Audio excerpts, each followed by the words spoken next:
마태복음 1장 18절로 25절까지의 말씀을 한 절씩 교독하도록 하겠습니다. 예수 그리스도의 나심은 이러하니라. 그의 어머니 마리아가 요셉과 약혼하고 동거하기 전에 성령으로 잉태된 것이 나타났더니 그의 남편 요셉은 의로운 사람이라 그를 드러내지 아니하고 가만히 끊고자 하여 이 일을 생각할 때에 주의 사자가 현몽하여 이르되 다윗의 자손 요셉아 내 아내 마리아 데려오기를 무서워하지 말라. 그에게 잉태된 자는 성령으로 된 것이라. 아들을 낳으리니 이름을 예수라 하라. 이는 그가 자기 백성을 그들의 죄에서 구원할 자이심이라 하니라. 이 모든 일이 된 것은 주께서 선지자로 하신 말씀을 이루려 하심이니 이르시되 보라, 처녀가 잉태하여 아들을 낳을 것이요 그의 이름은 임마누엘이라 하리라 하셨으니 이를 번역한즉 하나님이 우리와 함께 계시다 함이라. 요셉이 잠에서 깨어 일어나 주의 사자의 분부대로 행하여 그의 아내를 데려왔으나 아들을 낳기까지 동침하지 아니하더니 나음의 이름을 예수라 하니라. 아멘. 어김없이 성찬의 계절이 다가왔습니다. 그냥 아무것도 하지 않고 1년 365일을 살아도 이 성탄의 계절은 하나님께서 우리에게 물리적인 시간으로 주신 시간이기에 작년 이맘때 마찬가지로 우리는 올해도 성탄의 계절을 맞이하고 또 우리가 아무것도 하지 않고 물리적인 1년을 또 살아도 내년 이맘때가 되면 우리는 또 아마도 성탄의 메시지와 하나님의 말씀을 나누는 그러한 시간들을 갖게 될 것입니다. 그래서 매년 다가오는 이 성탄의 계절이 그리고 성탄의 예배가 우리에게 의미가 되어지고 의미로 다가올 수 있어야 함을 성경이 우리에게 증거합니다. 작년에도 우리가 경험했던 성탄절, 우리가 올해도 맞이하는 성탄절, 그리고 내년, 그리고 후년, 앞으로 인생에 주님이 오시기 전까지 맞이해야 할 성탄의 계절은 정말 물리적인 시간, 12월 25일이라고 하는 이 물리적인 시간이 주님이 오시기 전 계속되는 한 우리는 성탄을 계속해서 맞이하게 될 것입니다. 그렇기에 작년에 맞이했던 성탄, 그리고 올해 우리가 맞이하는 성탄, 내년에 맞이하는 성탄의 계절이 의미 없이 보내버리면 그냥 무의미하게 이 절기와 세상의 세대에 맞춰서 그냥 의미 없이 지내게 되는 성탄이 될 수밖에 없다는 것입니다. 저도 성탄절 그러면 기억나는 옛 어렸을 때의 기억이 있습니다. 교회 가면 기쁘고 또 선물도 많이 주고 먹을 것도 많이 주고 그때 성탄절이 돼야만 그 미군 부대에서 나오는 초콜릿도 먹고 그랬던 시절이 아닙니까? 그랬던 시절, 그래서 성탄 그러면 풍성하고 무엇인가 기쁘고 즐겁고 정말 하나님의 은혜가 그 시절에 무엇인지는 모르지만 그래도 기다려지고 가슴 뛰는 시기가 바로 성탄절이었음을 기억합니다. 그런데 지금 성탄이 되어지고 목회자가 되어지니까 꼭 좋은 것만은 아니더라고요. 지갑이 얇아지는 시기. 지갑이 얼마나 정말 다이어트가 그냥 되는지 지갑의 다이어트는 그냥 됩니다. 크레딧 카드가 무거워지는 시기, 이러한 시기이기도 합니다. 그리고 또 목회자가 되어져서 이제 성탄의 메시지를 전해야 되는데 사실 성탄절에 전해야 될 메시지는 한정적입니다. 성경의 메시지가 창세기로부터 계시록까지 이렇게 많이 기록되어져 있는데 주님께서 조금 더 성찬에 대한 메시지를 조금 더 많이 좀 기록해 놓으셨다고 한다면 그래도 해년마다 그 구절과 장절도 좀 바꿔가면서 메시지도 전하고 올해 하지 않았던 메시지를 다음 해에 전하기만 하면 그래도 제가 목회하는 동안은 정말 이 장절, 이 메시지에 구애받지 않고 그래도 메시지를 전하며 이 메시지를 잘 전할 수 있을 것 같은데 사실 성탄에 대한 메시지를 살펴보면 그렇게 많지 않습니다. 그래서 꼭 돌려막기 하는 것 같고 올해 전했던 메시지를 한 3, 4년 묵혀뒀다가 또 꺼내들어도 그 메시지가 그 메시지인 것 같고 그래서 제가 이렇게 살펴보니까 앞으로 한 15번 내지 몇 번 정도만 성탄 예배를 하고 메시지를 전하면 저도 이제 자유의 몸이 되지 않겠습니까? 그래서 이렇게 살펴보니까 그 열 몇 번 전할 메시지도 충분하지 않더라고요. 본문의 메시지만 살펴보면. 그래서 해년마다 이 절기가 다가오면 사실 목사로서 고민이 있는 것도 사실입니다. 그럼에도 이 성탄은 기쁘고 즐거운 하나님의 은혜와 생명의 시간이 아닙니까? 그래서 우리가 이렇게 맞이하는 기쁨의 성탄이요 하나님의 은혜이지만, 이 성탄이 우리에게 기쁨이 되어지고 하나님의 능력이 되기까지에는 많은 사람들의 희생과 헌신과 그들의 결단과 그리고 하나님이 주시는 은혜가 아니고서는 우리가 누리는 이러한 성탄을 누릴 수 없었다고 하는 사실을 성경은 우리에게 증거합니다. 그 대표적인 사람이 오늘 우리가 나누는 그 아버지 요셉이라고 하는 사람이 맞이했던 첫 번째 성탄의 메시지입니다. 성경에 기록되어져 있는 바로 이 아기 예수가 나심, 우리가 그분의 성탄이다 이렇게 이야기하는데, 바로 육신의 아버지가 되어졌던 이 요셉이라고 하는 사람도 그의 삶의 자리에서 첫 번째 크리스마스를 맞이하게 됩니다. 누구에게는 기쁨이요 능력이요 하나님의 은혜가 넘치는 성탄이었지만, 아버지 요셉이 맞이했을 크리스마스는 그렇게 기쁘거나 아니면 이것을 기쁨으로 맞이할 수 있거나 아니면 즐겨 환영하거나 이 성탄의 메시지를 통해서 그가 기쁨의 성탄이 되어졌다고 하는 것을 성경은 이야기하지 않습니다. 그는 고난의 시간이었고 고통의 시간이었고, 그의 삶의 자리에서 첫 번째 맞이했던 이 성탄은 괴롭기 그지없었던 성탄이었다고 하는 것을 성경은 우리에게 증거합니다. 아버지 요셉이 이 성탄을 받아들이기까지 그의 삶의 자리에선 이 힘겨운 그의 삶의 영적인 싸움과 삶의 자리를 그가 건너뛰어 넘어 하나님이 주시는 은혜가 아니고서는 결단코 이 성탄의 메시지를 기쁨으로 받아들일 수 없는 이 첫 번째 크리스마스가 오늘 본문 가운데 기록되어져 있습니다.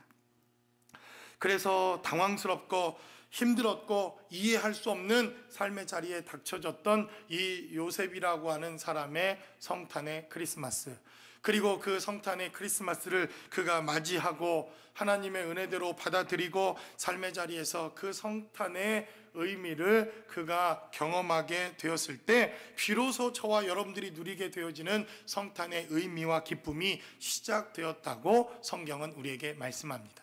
그러므로 오늘 아버지 요셉이 경험했던 이 성탄의 메시지를 통해서 우리에게 성탄의 기쁨과 의미가 전해지기까지 하나님께서 주신 은혜와 축복의 메시지는 무엇이었는지 본문이 기록하고 있는 말씀을 통해서 함께 나눠보기를 원합니다.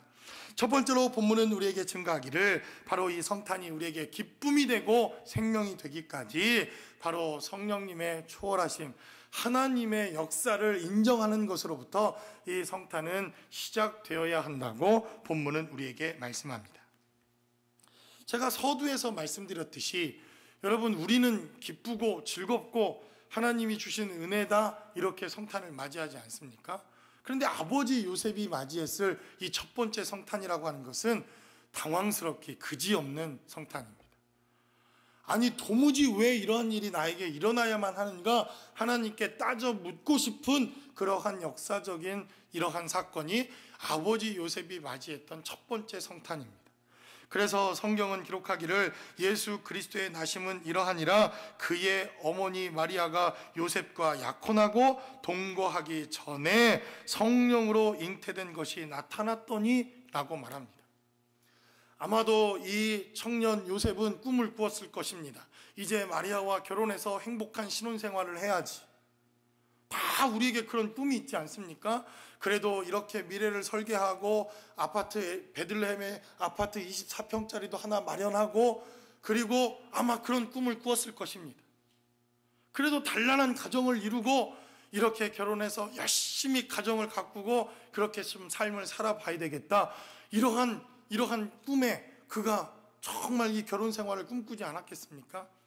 아예 처음부터 결혼을 하는데 아주 우리의 결혼 생활은 지긋지긋할 거예요. 아주 그냥 하나님이 할 수 없이 하라고 하시니까 결혼해야지 하고 결혼하신 분들 계십니까? 그래도 뭔가 눈에 콩깍지가 씌워서 그렇게 말리는데도, 그렇게 뜯어 말리는데도 다시 한번 생각해 보라고 얘기하는데도 하나님의 역사심이라고 여러분들이 부득부득 우겨서 이 자리까지 다 오신 것 아닙니까? 그래서 신혼의 단꿈과 꿈을 아마 여러분들도 다 꾸었을 것입니다. 요셉도 그러지 않았겠습니까? 마리아를 딱 만나자마자 요셉도 하나님께서 베풀어 주신 베풀이라고 그도 생각했을 것입니다. 그런데 청천벽력과 같은 소식이 들려오는데 자기도 알지 못했던 어떤 상황 속에서 이 마리아가 잉태한 것입니다. 그러니 아버지 요셉이 맞이하고 싶었던 이 크리스마스가 기쁘기만 하고 마냥 즐겁기만 하고 마냥 기다려지기만 했던 크리스마스일 리가 없다는 것입니다. 그래서 오늘 본문이 기록하고 있는 메시지를 살펴보니까 그의 남편 요셉은 의로운 사람이라 그를 드러내지 아니하고 가만히 끊고자 하였다라고 성경은 말합니다. 요셉에게 있어서는 괴로운 시간이요, 도무지 상상도 하고 싶지 않은 그러한 사건이요, 당장 마리아에게 달려가서 멱살이라도 잡고 이게 도대체 어떻게 된 사건이냐고 정말 당장이라도 돌로 쳐, 율법에 말한 대로 돌로 쳐야 되는 사건임에도 이 성경에 기록된 대로 요셉의 크리스마스는 이렇게 시작되었다는 것입니다. 그래서 요셉이라고 하는 사람에게 있어서 크리스마스는 악몽과도 같은 시간이고, 왜 내 인생에 이러한 사건이 발생해야 하는지 도무지 이해할 수 없는 사건일 뿐만 아니라 하나님이 지금 당장 눈앞에 계시다고 한다면 하나님 도대체 왜 내 인생에 이러한 일이 일어나야 합니까? 따져 물어야 할 사건이 바로 이 성탄의 시간이었다라고 성경은 우리에게 말씀합니다. 제가 예전에 다녔던 교회에 여러분들도 혹시 기억하시겠지만 구봉서 장로님 혹시 기억하십니까? 구봉서 장로님 기억하시는 분들은 그래도 좀 연식이 좀 되신 분들이죠. 예, 우리 세대 사람입니다. 젊은 분들이죠. 제가 젊은 사람이니까. 그분이 오셔서 하나님의 말씀을 전하고 간증을 하시는데, 그분이 예전에 연예인 교회라고 하는 이 이름의 교회의 장로님 아니셨습니까? 이분이 예수를 믿고 거듭나서 정말 이 연예 세계의 연예인들 가운데 하나님의 말씀을 좀 전해야 되겠다 사명과 소명을 깨닫고 후배들 먼저 하나님의 복음을 전했답니다. 근데 그 중에 많은 크리스찬들이, 많은 연예인들이 하나님의 말씀을 듣고 돌아왔는데, 유독 이 코미디언 후배들만 그렇게도 예수를 안 믿고, 이 코미디언들은 말을 또 이렇게 또 잘하는 사람들이니 얼마나 구봉서 장로님을 예수가 말이 되냐, 하나님의 아들이냐, 뭐 이렇게 따져 묻지 않았겠습니까? 그런데 자기가 다 설명도 해주고 다른 건 다 이해가 되는데, 유독 자기 후배 중에 하나가 아니 처녀가 애를 낳았다는 게 장로님 믿어지십니까? 이렇게 얘기를 하더라는 거예요. 여러분들 믿어지십니까? 상식적으로는 이게 안 믿어지죠. 그래서 구봉서 장로님이 이 메시지 말씀을 지금으로 말하면 큐티를 하면서 묵상을 하면서 하나님, 이게 좀 상식이 되는 메시지를 기록해 놔야 나도 상식적으로 저들을 좀 설득하고 전도도 할 것 아닙니까? 그러는데 어느 날 하나님이 말씀을 읽는데 지혜를 주시더래요. 그리고는 또 따져 물어서 묻고 있는 그에게 아니 장로님, 처녀가 애를 낳았어도 핑계거리가 있답니다. 성경이 뭐라고 하는지 좀 핑계를 대보라고. 딱 그러니까 장로님이 아니 남편도 가만히 있는데 네가 남편이야?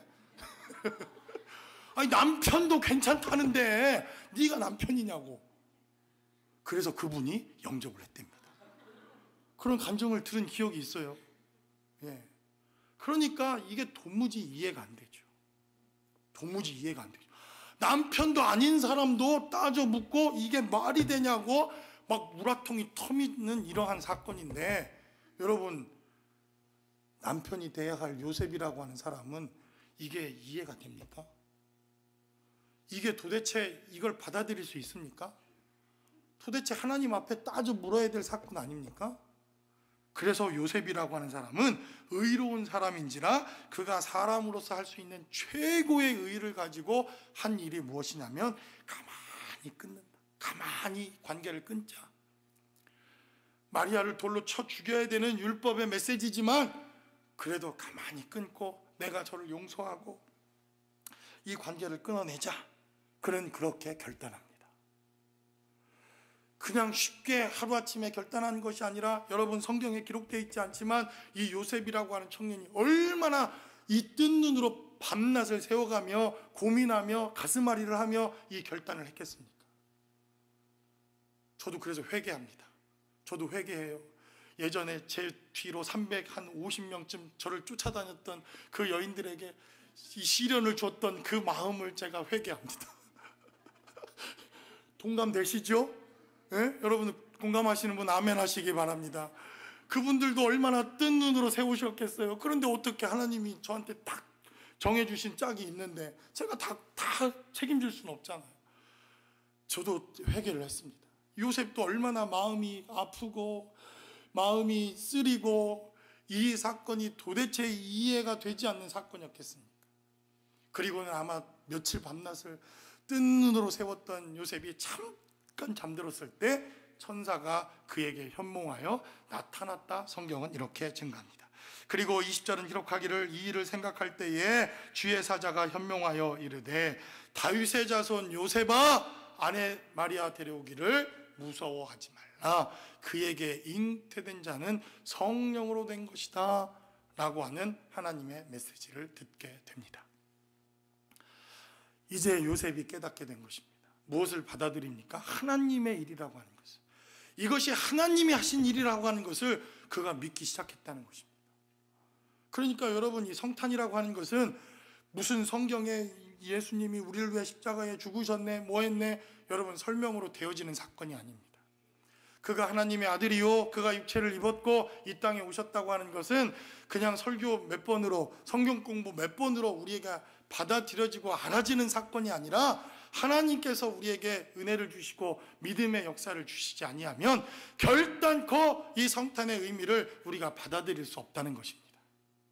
그래서 바로 성탄이라고 하는 것은 예수님께서 육체를 입고 이 땅에 오셨고 하나님의 아들이실 뿐만 아니라 그가 동정녀 마리아를 통해서 바로 성령으로 잉태되어진 하나님의 초자연적인 사건을 통해서 이 땅에 하나님이 오셨다고 하는 이러한 고백을 통하여 우리가 이 땅에 모여 예배하며 하나님 앞에 고백하는 사건, 이것이 성탄이요 크리스마스인 줄로 믿습니다.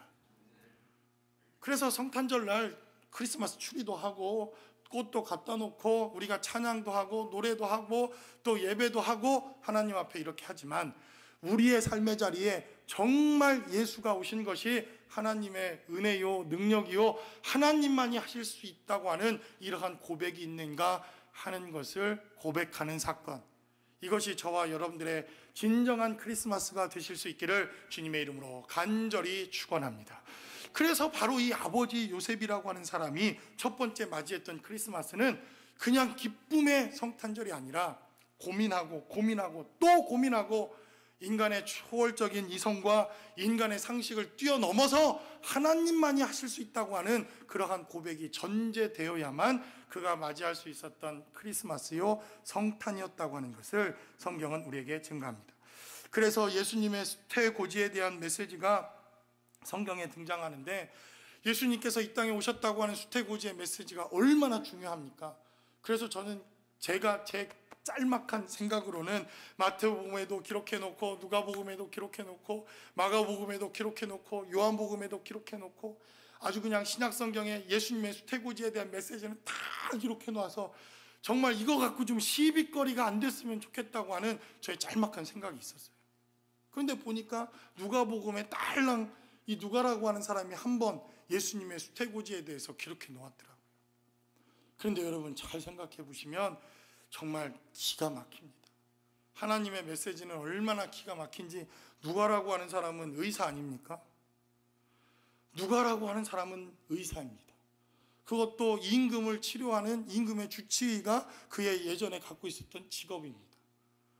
그리고 누가복음에 기록된 메시지를 살펴보면 내가 사도들에 의해서 전해진 메시지를 꼼꼼히 살펴서 내가 기록한다. 누가복음에 그렇게 기록되어져 있습니다. 그리고는 의사라고 하는 사람이 떡하니 기록해 놓은 게 이 예수는 인간의 육체와 혈통으로 되어진 것이 아니라 하나님의 일방적인 은혜로 잉태된 것이다. 이렇게 딱 써놓고는 끝. 그러니 돌팔이 중에 돌팔이 아니면 정말 하나님의 역사로 이 누가복음을 쓴 것인 줄로 믿습니다. 아무리 의학적인 상식이 그때 떨어져도 지금과 같은 의학적인 상식이 아니더라도 그래도 의사라고 하는 직분을 가진 사람이었는데 그 사람이 어떻게 해야 애가 생기고 어떻게 해야 잉태되는지를 몰랐겠습니까? 그래서 이 메시지는 우리의 상식을 뛰어넘고 인간적인 상식과 경험을 뛰어넘어 하나님만이 하셨다고 하는 이러한 고백이 되어야만 되어지는 성탄이요 크리스마스라고 하는 것을 성경은 우리에게 말씀합니다. 저와 여러분들의 삶의 자리에도 이러한 인간적인 생각으로는 도무지 이해될 수 없는 주님이 오신 사건이지만 성령을 통해서 하나님의 능력을 통해서 깨달아지고 알아지고 믿어지는 성탄의 계절이 되실 수 있기를 주님의 이름으로 간절히 축원합니다. 두 번째로 본문은 우리에게 증거하기를 이제 이 요셉이라고 하는 사람이 맞이했던 성탄은 바로 예수가 하나님의 아들이라고 하는 것을 인정해야 하고 나도 바로 이 예수 때문에 구원받아야 할 죄인임을 고백하고 인정하는 것으로부터 이 성탄은 시작되는 것을 보게 됩니다. 여러분, 오늘 본문이 기록하고 있는 20절로 21절에 기록된 메시지를 살펴보면 여러분들이 퀘스천 하나를 가져야 됩니다. 여러분들이 의문을 하나 가져야 됩니다. 왜 하나님 이렇게 메시지를 써놓으셨는가? 20절에 기록된 메시지를 살펴보면 이 일을 생각할 때에 주의 사자가 현몽하여 이르되 다윗의 자손 요셉아 내 아내 마리아 데려오기를 무서워하지 말라 그에게 잉태된 자는 성령으로 된 것이라 이렇게 하나님 말씀하시고 21절에는 아들을 낳으리니 이름을 예수라 하라 이는 그가 자기 백성을 그의 죄에서 구원할 자이심이라 하니라 라고 말합니다. 아니 지금 자기에게 닥쳐진 이 사건 하나, 자기의 이 정혼자였던 마리아가 아기를 잉태해서 온 사건만으로도 이 지금 요셉은 머리가 아파 너무나도 괴로운 지경인데 20절로 21절까지 기록된 메시지를 살펴보면 도무지 이해되어지지 않는 메시지가 기록되어져 있습니다. 20절은 뭐라고 말합니까? 꿈의 사자가 현몽하여 요셉에게 다윗의 자손 요셉아 이렇게 말합니다. 다윗의 자손아 이렇게 말합니다. 그래서 우리가 구약 성경에 기록된 메시지대로 예언되어진 메시지대로 하나님의 언약대로 예수님이 다윗의 자손으로 오시는 것 아닙니까? 여기까지는 아무런 문제가 없습니다. 다윗의 자손 요셉아 하나님의 말씀대로 이제 너에게 잉태되어진 이 아들은 하나님의 말씀으로 잉태되어진 것이다. 이렇게 얘기한 것까지는 좋습니다. 그런데 21절에 느닷없이 너 아들을 낳을 것인데 예수라 하라 이렇게 말합니다. 여러분 이게 이해가 되십니까? 아니 지금 자기가 성령으로 난 것까지 내가 억셉하겠다고 얘기했는데 이름을 예수라 하라 이렇게 말합니다. 이게 도대체 무슨 목사님 설명을 해야지 이게 뭔지 알겠는데요. 여러분 이게 이해가 안 되시면 우리가 구약의 메시지로 돌아가야 합니다. 이 예수라고 하는 이름은 구약 성경에 최소한 2번 이상은 등장을 합니다. 여호수아라고 하는 성경책으로 한번 예수라고 하는 이름이 등장을 하죠. 우리는 헬라어로 예수 그러지만 이 히브리어의 발음은 여호수아입니다. 그렇죠? 여러분 성경 공부 다 배웠죠. 그리고 또 호세아라고 하는 이름도 예수라고 하는 이름입니다. 그래서 호세아, 여호수아 이 이름은 예수라고 하는 이름과 동일한 이름입니다. 그러니까 적어도 구약 성경에 2번 이상은 이 예수라는 이름이 등장을 하고 여호수아 혹은 호세아라는 이름을 통해서 이 이름이 등장을 합니다. 그런데 신기하게도 이 호세아 혹은 여호수아라고 하는 이 예수의 이름은 유다 민족의 이름이 아니라 에브라임 족속의 이름입니다. 에브라임 족속의 이름입니다. 그러니까 다윗의 자손, 유다의 자손아 이렇게 얘기해 놓고 이름은 또 갑자기 에브라임 족속의 이름인 여호수아 예수의 이름으로 하라 이렇게 말합니다. 아니 지금 가뜩이나 누구 아들인지도 모를 아들을 데리고 왔는데 다른 말로 하면 제가 밀양박가 아닙니까? 밀양박가가 아닌 다른 라스네임으로 이름을 지어라 이렇게 얘기하니 여러분 이게 얼마나 이 삶의 자리에서 이 요셉이라고 하는 사람은 혼란스럽습니까? 그리고 성경을 조금이라도 아는 사람이라고 한다면 구원자가 누구를 통해서 오셔야 합니까? 다윗의 자손으로 오시는 것이 마땅합니다. 그렇다면 유다 지파의 익숙한 이름들, 유다 지파의 대표적인 이름들을 통해서 그 메시아와 구원자가 오는 것이 마땅한데 갑자기 예수라 하라? 성경은 이렇게 말합니다.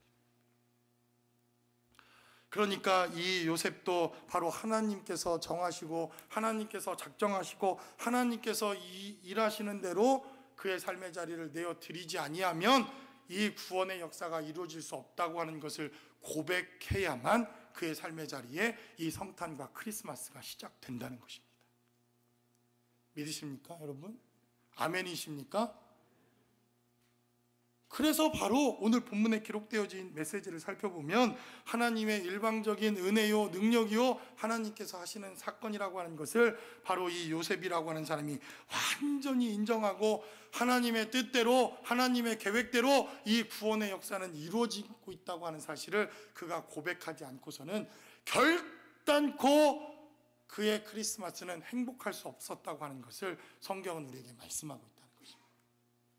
그래서 바로 이 성탄이라고 하는 것은 저와 여러분들과 전혀 상관없이, 저와 여러분들의 노력과도 전혀 상관없이 저와 여러분들의 어떠한 의와 우리가 드릴 수 있는 것들을 드린다고 되어지는 사건이 아니라 바로 하나님의 일방적인 은혜요, 하나님께서 일방적으로 진행하시는 사건이요, 하나님께서 하시면 하시는 사건이요, 하나님께서 우리에게 역사하시는 사건이라고 하는 것을 바로 인정하는 것으로부터 바로 이 성탄은 시작된다. 성경은 우리에게 말씀합니다. 그러므로 저와 여러분들의 삶의 자리에서도 이러한 성탄의 기쁨과 은혜가 함께 하실 수 있기를 주님의 이름으로 간절히 축원합니다. 그래서 이스라엘 백성들은 왜 이 예수를 믿지 못했는가, 구원자로 그 의문이 해결이 되더라고요. 다윗의 자손으로 오셨어야 되는데, 다윗의 자손의 이름으로 왔어야 되는데, 다윗의 자손으로 왔어야 되는 것이 마땅한데 그 이름은 지금 에브라임의 이름을 사용하고 있다니까요. 여호수아라고 하는 이름, 예수라고 하는 이름, 그래서 그 이름은 거절당합니다. 이스라엘 백성들에게 거절당합니다. 서기관들은 말합니다. 그 아들이 어디에서 날 것이냐? 하나님의 기록된 메시지대로 살펴보니까 베들레헴이라고 하는 동네에서 아기 예수가 나실 것입니다. 이렇게 말합니다. 누구보다도 성경에 능통했던 그들, 누구보다도 성경에 기록되어진 대로 이 땅에 오셨어야 할 바로 예수 그리스도. 그래서 다윗의 자손으로 와야 하는데 그 이름을 사용하기를 다윗의 자손이 아닌 에브라임 지파의 이름을 사용하고 있었던 그 예수. 그래서 거절당하고 그 이름을 멸시당하고 구원자의 이름으로 받아들일 수 없었던 그 이름. 그러나 하나님이 하셨다고 하는 것을 인정하는 것으로부터 바로 우리의 성탄은 시작되더라. 성경은 우리에게 증가합니다. 마지막으로 본문은 우리에게 증가하기를 이제 바로 요셉도 하나님께서 우리와 함께 하신다고 하는 이러한 신앙의 고백이 있어야만 바로 이러한 성탄이 시작되었다고 본문은 우리에게 말씀합니다. 우리가 잘 아는 마태복음 1장 23절의 말씀을 살펴보면 보라 처녀가 잉태하여 아들을 낳을 것이요 그의 이름은 임마누엘이라 하리라 하셨으니 이를 번역한즉 하나님이 우리와 함께 계시다 함이라 라고 말씀합니다. 그래도 성경 공부를 좀 많이 하신 분들, 교회를 다니신 분들은 이 메시지가 이사야서 7장 14절에 기록된 메시지라는 것을 다 기억하실 겁니다. 이사야라고 하는 700년 전 이전의 선지자가 하나님의 메시아라고 하는 하나님의 아들이 이 땅에 올 것인데 어떻게 올 것이라고 예언합니까? 보라 처녀가 잉태할 것인데 이 이름을 임마누엘이라 하라, 예수라 하라 이렇게 예언을 합니다. 그리고 오늘 본문에 기록된 대로 마태복음 1장 23절에 바로 요셉이라고 하는 이러한 사건을 통해서 이사야의 예언된 메시지가 700년 후에 이렇게 예언으로 성취되어집니다. 그런데 이 메시지가 성취되어지기까지 우리가 이해해야 할 필요가 있습니다. 바로 이사야서 7장에 이 메시지를 이사야가 하기까지 배경되어지는 사건을 우리가 이해해야 할 필요가 있습니다. 여러분들이 이사야서 7장은 꼭 집에 가셔서 읽어보시고 이사야서 7장의 스토리는 이것입니다. 아하스라고 하는 왕이 있었습니다. 이 왕은 그렇게 좋은 왕이 아닙니다. 하나님을 의지하거나 하나님의 뜻대로 살아가거나 하나님의 말씀대로 살아갔던 왕은 아닙니다. 오히려 악한 왕에게 속해 있던 왕 중에 하나입니다. 그런데 이 남유다의 아하스라고 하는 왕 때에 어떤 사건이 발생하면 북왕국 이스라엘과 아람이라고 하는 두 나라가 연합군을 만들어서 남유다 조그만 이 나라를 쳐들어옵니다. 그렇지 않아도 이 남유다라고 하는 이 유다 나라는 북왕국 이스라엘은 10지파가 그 나라를 이루었고 자기는 베냐민 지파와 유다라고 하는 조그만 이러한 민족이 이 나라를 이루었으니 그냥 딱 놓고 봐도 국력이 한 10배 이상 차이 나는 것 아닙니까? 그러니까 이 북왕국 이스라엘과 전쟁만 해도 남유다는 버거운 상황입니다. 적어도 10배 이상 국력이 되어지는 이 북왕국 이스라엘과 전쟁을 해도 이길까 말까 한 남유다의 상황인데 거기에 어디까지 연합군을 만들어서 쳐들어옵니까? 그때 당시 가장 강력한, 그때 당시 동근대 국가에서 가장 강력한 힘을 갖고 있었던 아람이라고 하는 이러한 나라와 연합군을 만들어서 쳐들어옵니다. 그러니 북쪽을 막기도 어려운데 동쪽까지 막아야 되니 얼마나 이 유다 지파는 정말 발등에 불이 떨어진 것입니까? 그러니까 하나님을 알지 못했던 이 아하스라는 왕도 할 수 없이 하나님께 기도하기 시작하는 겁니다. 그러니까 때로는 고난과 어려움들도 하나님 앞에 나아가는데 통로가 되어진다는 것을 아하스라고 하는 사람을 보면 알 수 있습니다. 그래서 얼마나 간절히 기도했던지 그래도 하나님께서 이 아하스를 불쌍히 여기셔서 선지자 이사야를 보냅니다. 이 사건이 이사야서 7장에 기록되어져 있습니다. 그리고는 이길 것이다, 걱정하지 마라, 하나님께서 승리를 주실 것이다, 이러한 언약의 메시지를 딱 주십니다. 여러분, 그러면 이 선지자가 이 메시지를 주면 여러분들은 어떨 것 같습니까? 믿어야죠. 안 믿어집니까? 그런데 아마도 이 아하스 왕은 믿지 않았던 것 같습니다. 그러니까 선지자가 그 마음을 꿰뚫어 보고 징조를 구해라 이렇게 말합니다. 도대체 하나님의 말씀이 안 믿어지겠거든 하나님께서 약속하신 이 약속이 이루어달라고 징조를 구하라 이렇게 말합니다.